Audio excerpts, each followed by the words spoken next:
Hello, happy people. I hope you are having just an absolutely amazing day, one of the best you've ever had in your life. So I thought it would be fun to take a look at the 15-ish minutes on the way, reading it yesterday on the road. It's called The Epiphany of Death. It's by Clark Ashton Smith. It was published in 1934 in the pulp-era, where he was a big author, and that sort of a thing. And so it was a lot of fun stuff. Love it lots and such. So this is back to horror for Clark Ashton Smith. Now he wrote again in the pulp-era and was big name in the Weird Tales. Although he would survive, Robert E. Howard, who created Conan in the 30s. He was a big name for that. And then his other peer, H.P. Lovecraft, was very popular because he created the Cthulhu Mythos and Cthulhu stuff and cosmic horror, put it on the map in a major way. And so both of those are still remembered today, but I think Clark Ashton Smith is probably the better writer. During his era, he was known first as one of the last great poets in the era, and that's sort of thing. He published a collection of his works in his early era, and that sort of thing. I think it was when he was still a teenager.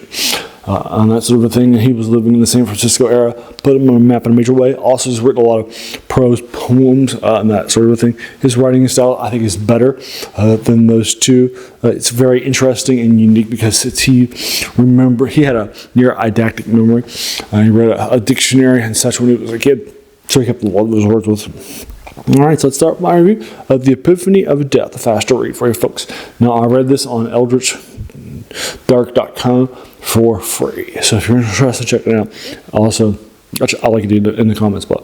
But basically, what's happening, it's set in an older era and that sort of thing. And our protagonist is a character who is not friends with this older guy and so forth. Although the older guy thinks he's a friend, he's certainly fond of him and that sort of a thing. But he wouldn't say that he's a friend. But he's definitely an acquaintance of this older guy that he's very fond of because of his older costumes that are centuries years old.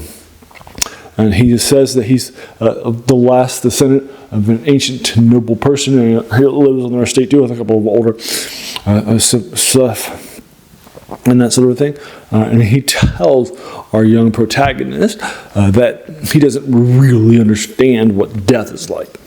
And that sort of thing. He starts to think of it as just either living or death, but many things that are dead are living, many things that are living are dead. And that sort of thing, but our protagonist doesn't buy it, and that sort of things.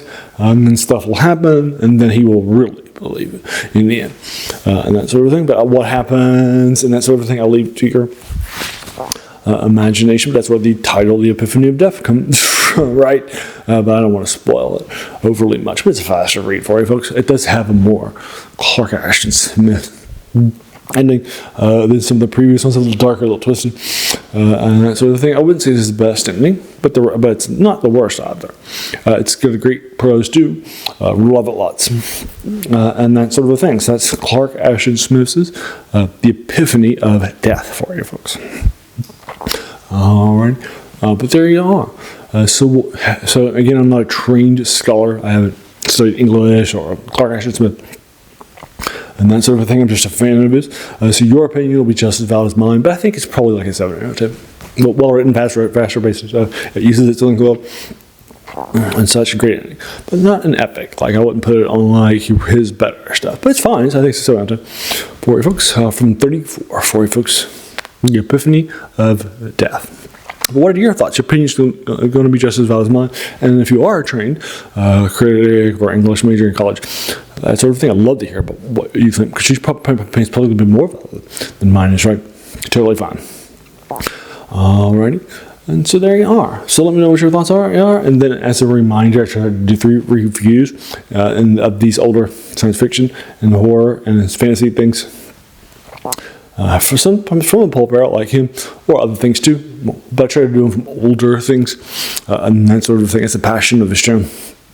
That's all. So if you like those things, make sure you do all the YouTube stuff, like hit the like button, the subscribe button. I also have 7 videos a week and other things too. So hit the bell icon too to be notified of those as well. As other things too, right? So there you are. There we are. And also the channel is named "The Worst Thing About New Books." It's a quote by a French philosopher, Jacques Joubert, who said that the worst thing about them was that they kept us from reading the old ones, right?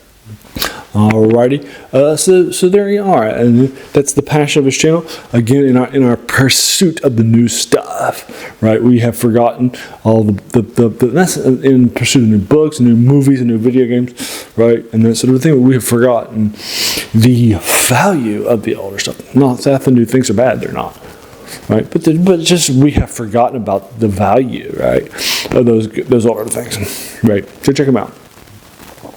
And that's the passion of the channel. And there you are. So thank you so very, very much, for just taking some time out of your day and investing it in watching my videos, because we all have so many things, right, that are happening in our lives. And we're pulled in so many different directions, right? So the fact that you spend this time with me, that's incredibly humbling. So I appreciate it so very, very much. So thanks again, and have an amazing day.